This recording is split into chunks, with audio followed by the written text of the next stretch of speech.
बोलिए शंकर भगवान की जय।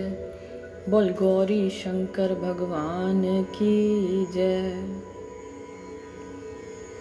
Welcome to motivational club house of Nehanjali. आज हम बात करने जा रहे हैं सती जन्म, तप और विवाह के बारे में। हम शंकर भगवान के बारे में कुछ बातें जान रहे हैं। शंकर भगवान से जुड़ी हुई छोटी छोटी सी कथाएं हम आपको सुना रहे हैं, जिसमें आज हम सुनने जा रहे हैं सती का जन्म, उसकी तपस्या और उसका विवाह। तो शुरू करते हैं। उससे पहले अगर आप चैनल पर न्यू हैं तो प्लीज़ चैनल को सब्सक्राइब कीजिए। वीडियोस पसंद आती हैं तो लाइक और शेयर ज़रूर करें। तो आइए शुरू करते हैं। भगवान शंकर की आज्ञा शिरोधार्य करके ब्रह्मा जी ने सृष्टि कार्य प्रारंभ किया। सर्वप्रथम उन्होंने सूक्ष्म भूत वायु, अग्नि, जल, पृथ्वी, पर्वत, नदी, समुद्र इत्यादि के साथ सप्त ऋषियों तथा अपने मानस पुत्रों को उत्पन्न किया। तत्पश्चात अंबिका एवं महादेव जी की आज्ञा से उन्होंने दक्ष और वीरिणी की सृष्टि की और उन्हें मैथिनी सृष्टि करने का आदेश दिया। उन दोनों ने पहले हृयश्रव और शबलाश्रव आदि नाम से सहस्त्रों पुत्र पैदा किए, जो नारद जी के उपदेश से सन्यासी हो गए। बाद में उन्हें कल्पांतर में 60 कन्याएं हुई, जिनका विवाह भृगु, शिव, मरीचि आदि ऋषियों के साथ संपन्न हुआ। ब्रह्मा की आराधना से संतुष्ट होकर परमेश्वर शंभु की आदि शक्ति सती देवी ने लोकहित का कार्य संपादित करने के लिए दक्ष के यहाँ अवतार लिया। पुत्री का मनोहर मुख देखकर सबको बड़ी प्रसन्नता हुई। दक्ष ने ब्राह्मणों तथा याचकों को दान मान से संतुष्ट किया। भांति भांति के मंगल कृत्यों के साथ नृत्य और गान के सुंदर आयोजन किए गए। दक्ष के महल में जैसे खुशियों का साम्राज्य ही उतर आया। देवताओं ने पुष्प वर्षा की। दक्ष ने अपनी उस दिव्य कन्या का नाम उमा रखा।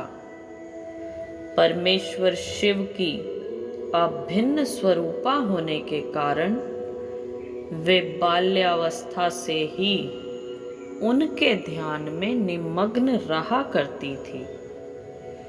एक दिन देव ऋषि नारद और पितामह ब्रह्मा जी उस अद्भुत बालिका के दर्शन की इच्छा से दक्ष के यहाँ आए। ब्रह्मा जी ने भगवती सती से कहा, जो केवल तुम्हें ही चाहते हैं और तुम्हारे मन में भी जिनको पति रूप में प्राप्त करने की अभिलाषा है, उन्हीं महादेव जी की तुम्हें तपस्या करनी चाहिए। ऐसा कहकर ब्रह्मा जी देव ऋषि नारद के साथ अपने लोक को चले गए। युवा अवस्था में प्रवेश करते ही भगवती सती अपनी माता वीरिणी से अनुमति लेकर महेश्वर शिव को पति रूप में प्राप्त करने के लिए कठोर तपस्या करने लगी। तपस्या करती हुई सती मूर्तिमती सिद्धि के समान दिखलाई देती थी। भांति भांति के उपचारों द्वारा महेश्वर की साधना में वे इस तरह लीन हो गई कि उन्हें अपने शरीर की भी सुधि ना रही।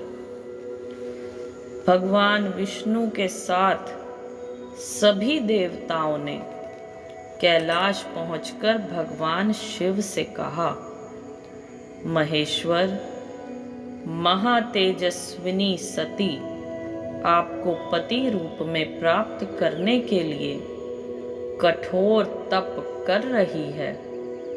हम लोगों की प्रार्थना है कि आप उन्हें पत्नी रूप में स्वीकार करें। देवताओं की प्रार्थना सुनकर भगवान महादेव सती के समक्ष प्रकट हो गए। उनकी अंग कांति करोड़ों कामदेवों को लज्जित कर रही थी। भगवती सती ने सौंदर्य के धाम महेश्वर शिव की वंदना की। उस समय उनका मुख नारी सुलभ लज्जा के कारण झुका हुआ था। महादेव जी ने कहा, उत्तम व्रत का पालन करने वाली सती, मैं तुम पर परम प्रसन्न हूं, इसलिए तुम इच्छा अनुसार वर मांगो। शुभे तुम्हारा कल्याण हो। सती बोली, प्रभो, यदि आप मुझ पर सचमुच प्रसन्न हैं तो वैवाहिक विधि से मेरा पाणी ग्रहण कर मुझ दासी को कृतार्थ करें। ऐसा ही होगा कहकर परमेश्वर शिव अंतर्ध्यान हो गए। तदंतर शुभ लग्न और मुहूर्त में प्रजापति दक्ष ने हर्षपूर्वक अपनी पुत्री सती का हाथ भगवान शंकर के हाथों में दे दिया। महेश्वर शिव को अपनी कन्या प्रदान करके दक्ष कृतार्थ हो गए। समस्त देवताओं और ऋषि मुनियों के आनंद की सीमा ना रही। विवाहोपरांत दक्ष से विदा लेकर शिवा के साथ महादेव कैलाश लौट आए। समस्त संसार सती और शिव के इस दिव्य मिलन से आनंदित हो गया। बोलिए शंकर भगवान की जय। बोल गौरी शंकर भगवान की जय। इसके बाद सती ने जो योगाग्नि में आत्मदाह किया, उसके बारे में हम आपको कुछ सुनाते हैं। सती का योगाग्नि में आत्मदाह। महेश्वर शिव अपनी आदि शक्ति भगवती सती के साथ कैलाश पर आनंद पूर्वक विहार करने लगे। उस दिव्य दंपत्ति के नैसर्गिक प्रेम को देखकर शिवगण आनंद में झूम उठे। प्रकृति भी अपने कुसुमित वनों एवं निर्मल सरोवरों के रूप में पलक पावड़े बिछाए उमा महेश्वर का नित्य स्वागत करने लगी। इस तरह विश्वेश्वर भूतनाथ शिव को भगवती सती के साथ सानंद रहते हुए बहुत समय बीत गया। एक समय की बात है, भगवान रुद्र सती के साथ दंडकारण्य से होकर गुजर रहे थे। वहां उन्होंने लक्ष्मण सहित भगवान राम को देखा, जो रावण द्वारा छल पूर्वक हरी गई अपनी प्यारी पत्नी सीता को ढूंढते हुए वन वन भटक रहे थे। विरह में व्याकुल श्री राम उच्च स्वर से हाँ सीते, हाँ सीते पुकारते हुए विलाप कर रहे थे। उस समय महादेव ने बड़ी श्रद्धा से नतमस्तक होकर तथा जय सच्चिदानंद कहकर उन्हें प्रणाम किया। परमेश्वर शिव की यह लीला देखकर सती जी को बड़ा विस्मय हुआ। उन्होंने भगवान शंकर से पूछा, प्रभु, भक्त के समान इतना विनम्र होकर आप इन दोनों राजकुमारों को क्यों प्रणाम कर रहे हैं? महेश्वर ने कहा, देवी, ये दोनों साधारण राजकुमार नहीं हैं। इनका प्राकट्य सूर्य वंश के महाप्रतापी राजा दशरथ के यहाँ हुआ है। ये दोनों साक्षात भगवान विष्णु और शेष हैं, जो श्री राम और लक्ष्मण के रूप में सृष्टि के कल्याण के लिए नर लीला कर रहे हैं। परंतु शिव की माया से मोहित सती के मन में उनकी बातों पर विश्वास नहीं हुआ। भगवान शिव ने कहा, प्रिय, यदि तुम्हें मेरी बात पर विश्वास नहीं है तो स्वयं वहां जाकर अपने विवेक से श्री राम की परीक्षा कर लो। मैं इस वट वृक्ष के नीचे तब तक तुम्हारी प्रतीक्षा करूंगा। सती मोहवश सीता का रूप बनाकर श्री राम की परीक्षा लेने गई। रघुकुल नंदन श्री राम सब कुछ जान गए। उन्होंने सती को प्रणाम किया और हंसते हुए बोले, देवी, आप अकेली इस वन में क्यों आई हैं? भगवान शंभु कहाँ हैं? और आपने यह नूतन रूप क्यों धारण कर लिया है? सती जी बहुत लज्जित हुईं और भगवान शंकर के पास वापस लौट आईं।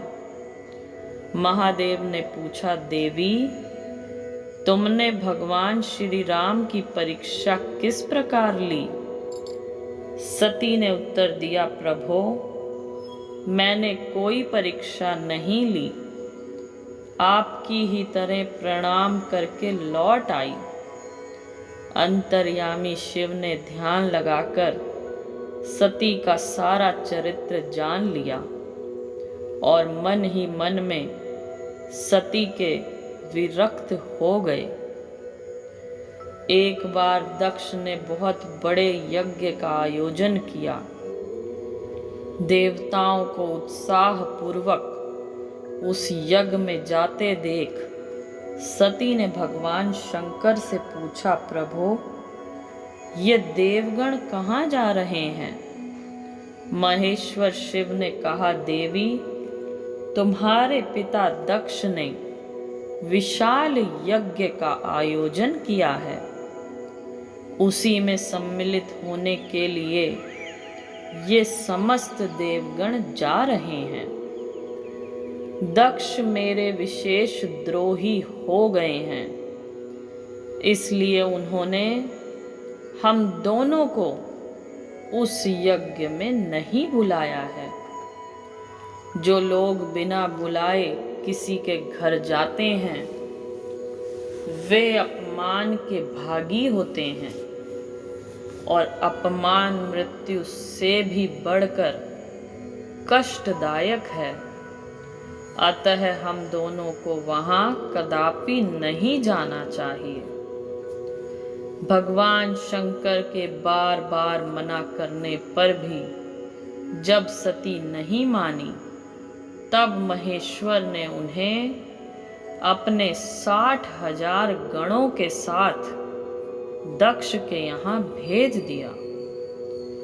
यज्ञ में भगवान शिव का भाग ना देखकर सती अत्यंत क्रोधित हुई और अपने शरीर को उन्होंने वहीं योगाग्नि द्वारा जलाकर भस्म कर दिया।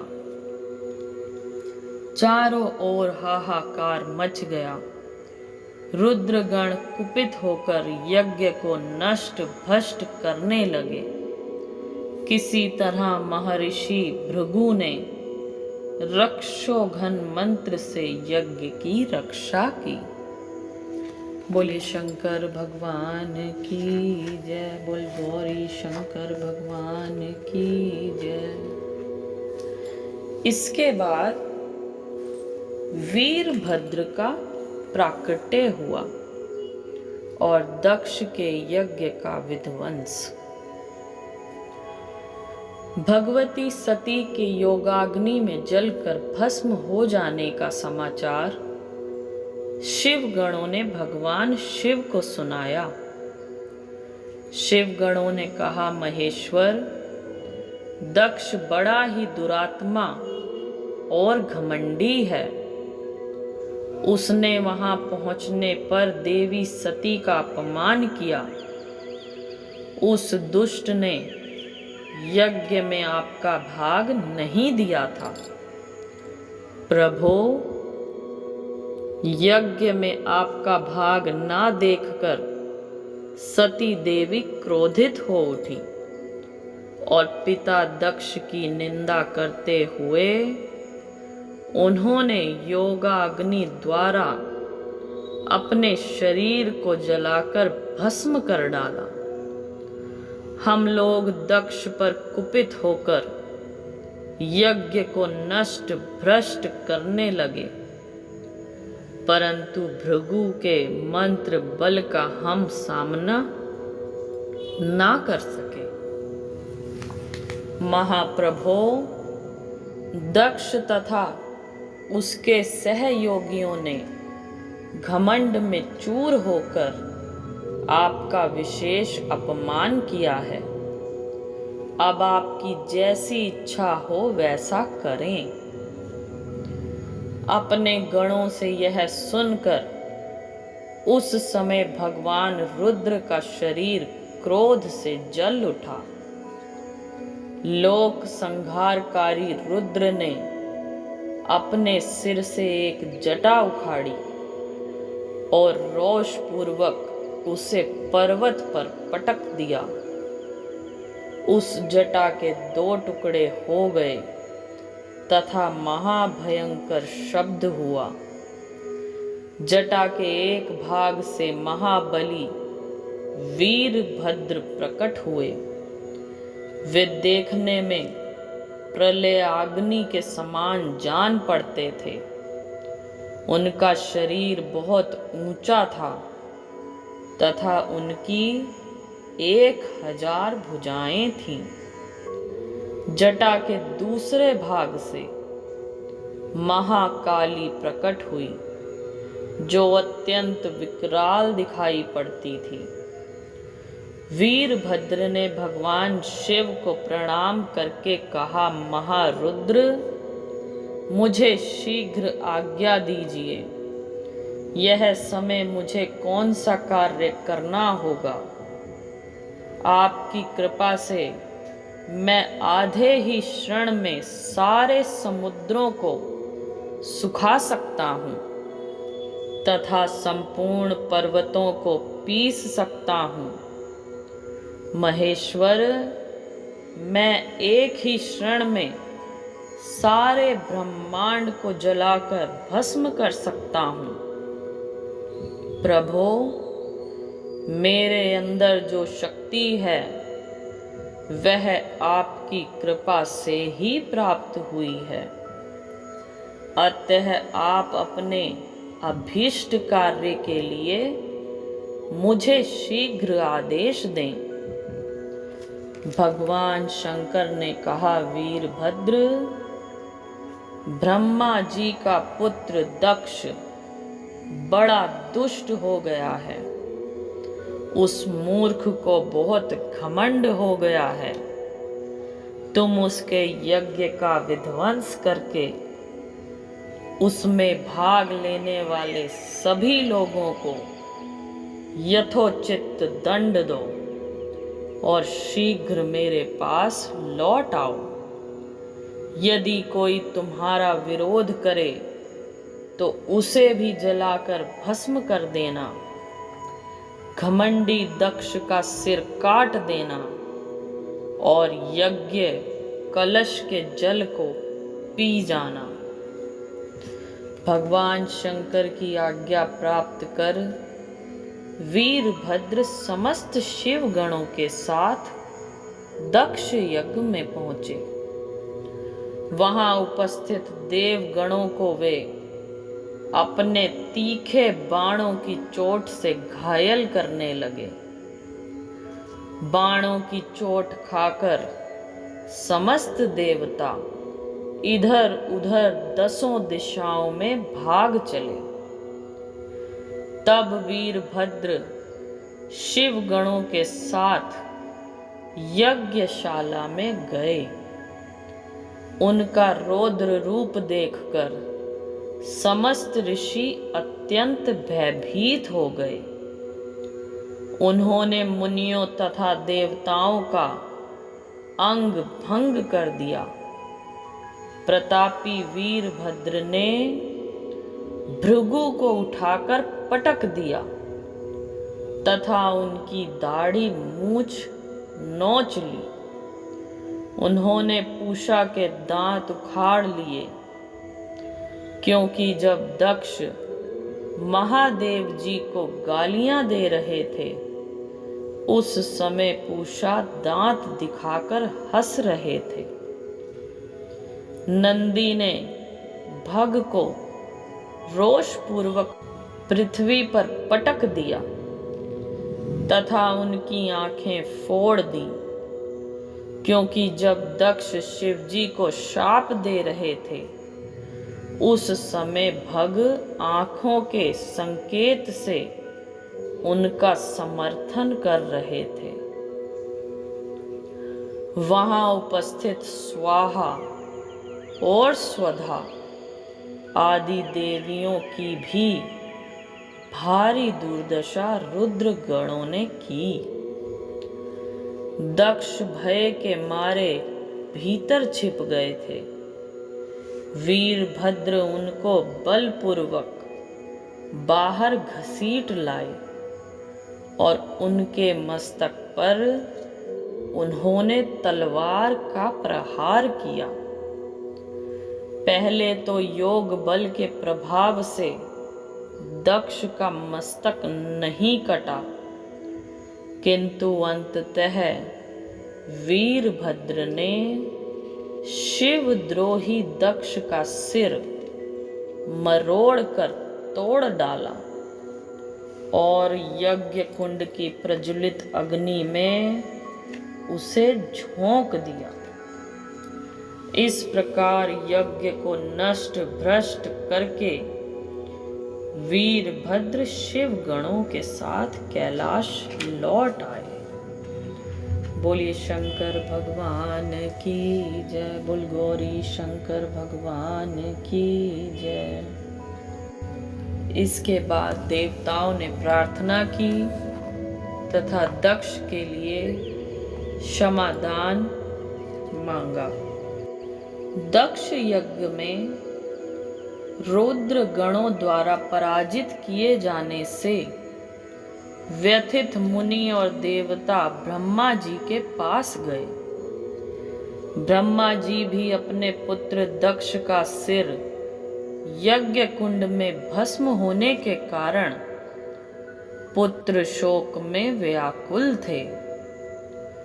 तदंतर देवताओं और मुनियों को साथ लेकर ब्रह्मा जी भगवान विष्णु के पास गए। ब्रह्मा जी ने भगवान विष्णु से कहा, प्रभो, भगवान रुद्र के आदेश से शिव गणों ने देवताओं का अंग भंग कर दिया तथा दक्ष का सिर यज्ञ कुंड में भस्म करके उनके यज्ञ को नष्ट भ्रष्ट कर डाला। देव, जिस प्रकार से यज्ञ पूर्ण हो, दक्ष तथा उनके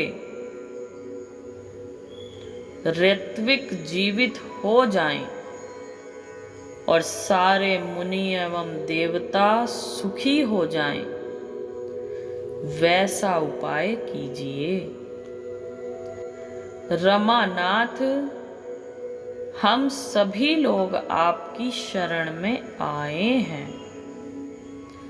भगवान विष्णु ने कहा, विधाता, समस्त देवता और मुनि भगवान शिव के अपराधी हैं, क्योंकि इन लोगों ने उन्हें यज्ञ का भाग नहीं दिया। अब तुम लोग शुद्ध हृदय से शीघ्र प्रसन्न होने वाले उन्हीं भगवान महेश्वर को प्रसन्न करने का यत्न करो। वे क्षण मात्र में कुपित होकर संपूर्ण जगत को नष्ट कर देते हैं। इस समय वे भगवान महादेव अपनी प्राण वल्लभा सती के वियोग से दुखी हैं। दुरात्मा दक्ष ने अपने दुर्वचन रूपी बाणों से उनके हृदय को पहले ही घायल कर दिया है।